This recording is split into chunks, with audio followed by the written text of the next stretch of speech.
இனிமேல் ஒரு படம் நடிக்க மாட்டேன் அப்படின்னு சொல்றாரு. அது ஒரு செட்பேக்காக மாறுமா இல்லை ப்ளஸ்ஸாக மாறுமாங்கிறத வெயிட் பண்ணி தான் வாட்ச் பண்ணுவோம். விஜய் வந்து கூட்டணிக்கு வருவதாக இருந்தால் திமுகவை விட அதிமுகவை தான் நம்ம விரும்பி வருவதற்கு 100% வாய்ப்புகள் இருக்கிறது. திமுகவுடைய வலிமை இழந்து விட்டது, அதிமுக தேவையிலே தான் வந்து நடந்துட்டு இருக்குங்கிறது தான் உண்மை.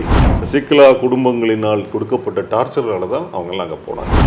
ஜெயலலிதா அம்மா இருக்கும் பொழுது ஜெயலலிதா இல்லம்னு நீங்கள் கட்டி திறந்து அந்த அம்மா முன்னாலே நீங்கள் பண்ணியிருந்தீங்கன்னா உண்மையிலேயே பெரிய ஆள் நீங்கள் சொல்லியிருக்கீங்க. இந்த மது ஒழிப்பு மாநாட்டில் நீங்கள் கலந்து கொண்டு பேசுகிற பேச்சு 2026 தேர்தலில் எதிரொலிக்கும். தாஸ் ஆலயம் நடத்தியிருந்தவர் சசிகலா, அவருக்கு அதிமுக சம்பந்தம்னு சொல்கிறீங்க. ஆமாம். ஆனால் வந்து அவர் என்ன சொல்கிறாரு, அதிமுக இணைவதற்கான இறுதிக்கட்ட வேலைகள் நடந்துட்டு இருக்கு.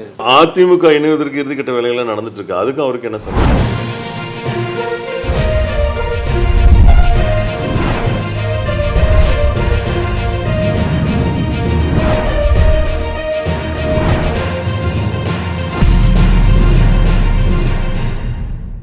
ஜெயலலிதா முதலமைச்சராக இருந்திருந்தால் 2 இயக்கத்தின் சார்பாக ஒரு மக்கள் சார்ந்த விஷயங்களில் ஒரு கூட்டம் நடக்கிற பொழுதோ ஒரு போராட்டம் நடக்கிற பொழுதோ அது கலந்து கொள்வதற்கான அந்த ஒரு அணுகுமுறையாவது நடந்திருக்குமா? அதாவது பார்த்திங்கன்னா முன்னாள் முதலமைச்சர் ஜெயலலிதா வந்து அதில் உறுதியாக இருப்பார். ஒன்று என்ன கூப்பிடு, இல்லைன்னா திமுக கூப்பிடு.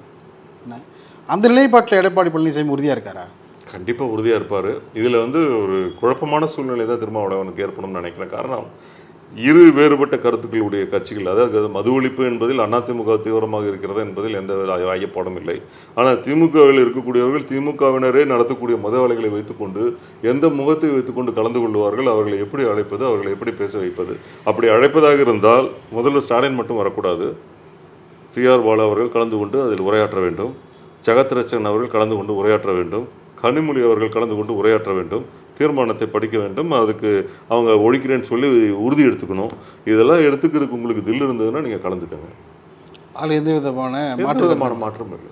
ஏன்னா நீங்களே எல்லாத்துக்கும் காரண கருத்தா அப்புறம் நீங்களே வந்து மது ஒழிக்கிறேன்னு சொன்னீங்கன்னா யாரை முட்டாள் பண்ணுறதுக்கு இந்த வேலை செய்கிறீங்க? தமிழக மக்கள் என்ன அந்த அளவுக்கு அரசியல் அறிவு இல்லாதவர்களா, எந்த அடிப்படை அறிவும் இல்லாதவர்களா? அப்படி நீங்கள் நினைத்தீர்கள் என்றால் அதற்கு தக்க பாடத்தை கொடுக்க வேண்டிய நேரத்தில் கொடுப்பார்கள். இந்த மது ஒழிப்பு மாநாட்டில் நீங்கள் கலந்து கொண்டு பேசுகிற பேச்சு 2026 தேர்தலில் எதிரொலிக்கும் என்பதை மனதில் வைத்துக்கொண்டு நீங்கள் பேச வேண்டும்.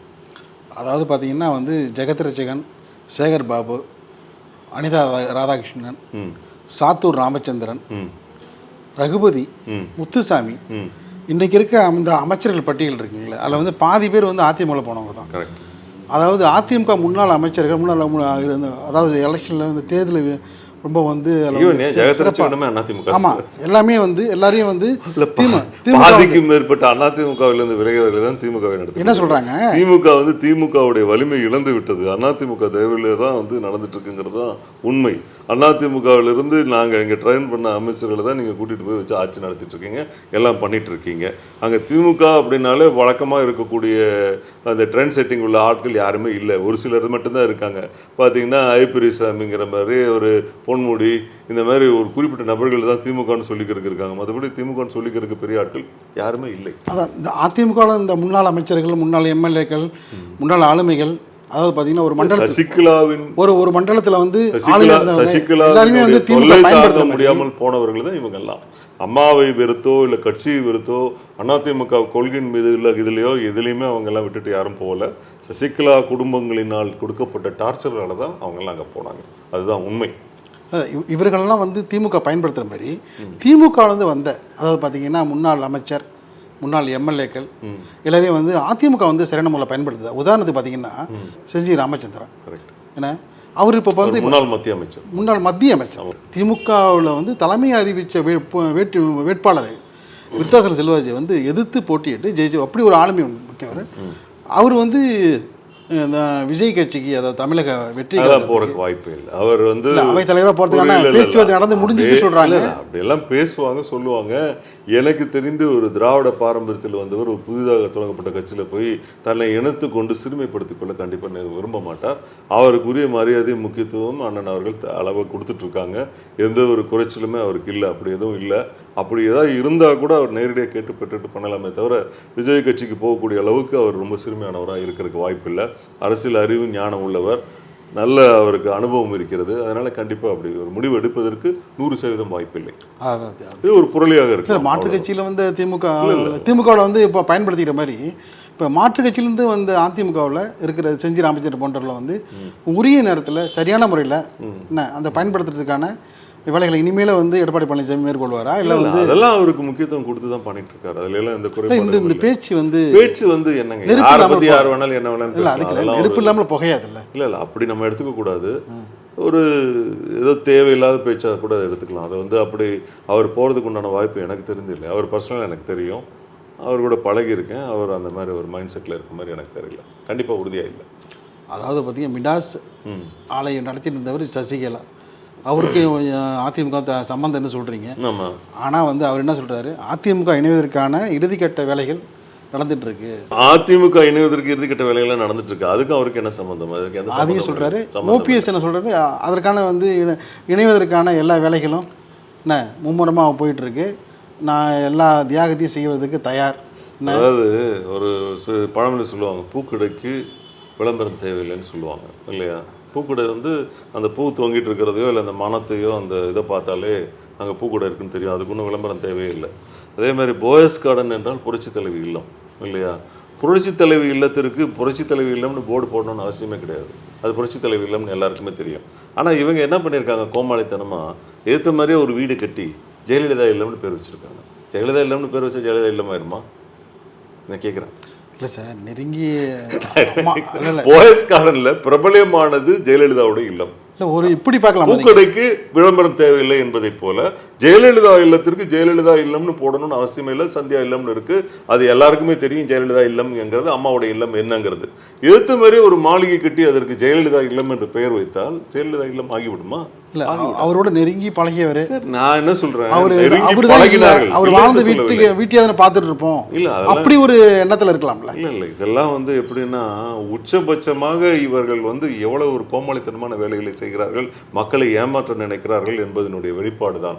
ஜெயலலிதா அம்மா இருக்கும் பொழுது ஜெயலலிதா இல்லம்னு நீங்க கட்டி திறந்து அந்த அம்மா முன்னாலே நீங்க பண்ணியிருந்தீங்கன்னா உண்மையிலேயே பெரிய ஆள் நீங்க சொல்லியிருக்கலாம். ஜெயலலிதா அம்மா இறப்பதற்கு யார் காரணம் என்பதே பெரிய மர்மம் முடிச்சாக இருக்கிறது. அதில் முக்கிய புள்ளியே சசிகலாவும் அவர்கள் குடும்பம்னு இருக்கிறது. இதற்கு நடுவில் ஜெயலலிதா இல்லத்தை அபகரிக்க முயற்சி செய்தார்கள் என்ற குற்றச்சாட்டு வேற இருக்கிறது.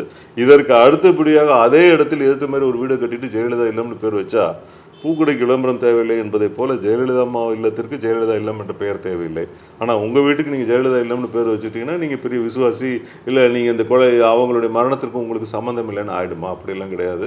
கண்டிப்பாக மக்களுக்கு எல்லாருக்குமே தெரியும் நீங்கள் யார், உங்கள் குடும்பம் என்ன, நீங்கள் என்ன சதி பண்ணினீர்கள் என்பதை எல்லாரும் தெளிவாக தெரிந்திருக்கிறார்கள். இன்று இல்லை என்றாலும் என்றாவது ஒரு நாள் அந்த மர்மங்கள் வெளியே வரும். விஜய் அரசியல் தீவிரமாகிற பொழுது தமிழக வெற்றி கழகத்தினுடைய மாநாடு முடிந்த பிறகு தீவிரமான பணிகளில் அவர் ஈடுபடுற பொழுது எந்தெந்த கட்சிகள்லாம் வந்து பாதிப்பு ஏற்படும்? அதாவது அது இப்போது எப்படி நடக்குதுன்னா, இப்போது ஒரு ஃபஸ்ட் டைம் ஓட்டர்ஸில் வந்து நிறைய பேர் போவாங்க அப்படிங்கிற ஒரு எதிர்பார்ப்பு இருக்கிறது. அதே போல் விஜய்க்குங்கிற ஒரு தனிப்பட்ட ரசிகர்கள் இருப்பார்கள் இல்லையா? இதற்கு நடுவில் வந்து இனிமேல் ஒரு படம் நடிக்க மாட்டேன் அப்படின்னு சொல்கிறாரு. அது ஒரு செட்பேக்காக மாறுமா இல்லை ப்ளஸ்ஸாக மாறுமாங்கிறத வெயிட் பண்ணி தான் வாட்ச் பண்ணணும் இல்லையா? அவர் கண்டினியூஸாக நடிச்சுட்டே இருந்தாங்கன்னா அவர் ரசிகர்கள் போய் பார்த்துட்டே இருப்பாங்க, அவர்கள் ரசிகர்கள் கண்டினியூவாக இருந்துகிட்டே இருப்பாங்க, அரசியலையும் பங்கு பெறுவாங்க. மிகப்பெரிய ஒரு இல்லை அந்த துணிச்சலான ரூபாய் வருமானத்தை விட்டுட்டு வராரு. வருமானத்தை விட்டுட்டு வராரு அப்படின்னா ஒருவேளை அவருக்கு மார்க்கெட் போயிடுச்சுன்னு எடுத்துக்கலாம்.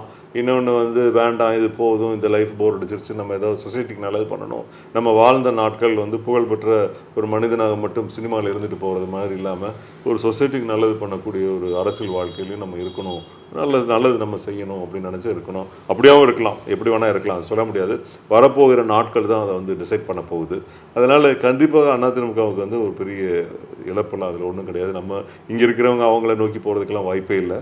நாளைக்கு அரசியல் காரணங்களுக்காக கூட்டணிக்கு வருவதாக இருந்தால் திமுகவை விட அதிமுகவை தான் நம்ம விரும்பி வருவதற்கு 100% வாய்ப்புகள் இருக்கிறது. அவருடைய தாட்ஸ் அண்ட் திங்கிங்கு எல்லாமே வந்து அதிமுகவை பேஸ் பண்ணி தான் இருக்குது, அதை நோக்கி தான் இருக்குது. ஆகவே விஜய் வந்து அதிமுகவோட கூட்டணி வருவதற்கு 100% வாய்ப்புகள் இருக்குது. எப்படி சீமான் வந்து இருக்காரோ அதே மாதிரி விஜயும் வர்றதுக்கு வாய்ப்பு இருக்குது. அப்படி தான் சூழ்நிலை இருக்கே தவிர மற்றபடி அதிமுகவுக்கு எதிரான சூழ்நிலைகள் இல்லை. திமுகவுக்கு கண்டிப்பாக பாதிப்பு வருவதற்கு அது வாய்ப்பு அதிகமாக இருக்குது. கண்டிப்பாக வாய்ப்பு அதிகமாக இருக்குது. Like, share and subscribe. Subscribe பண்ணாதவங்க இப்பவே சப்ஸ்கிரைப் பண்ணிருங்க. எங்களோட அப்டேட்ஸ் உங்களுக்கு வரணும்னா பெல் பட்டனை பிரஸ் பண்ணுங்க.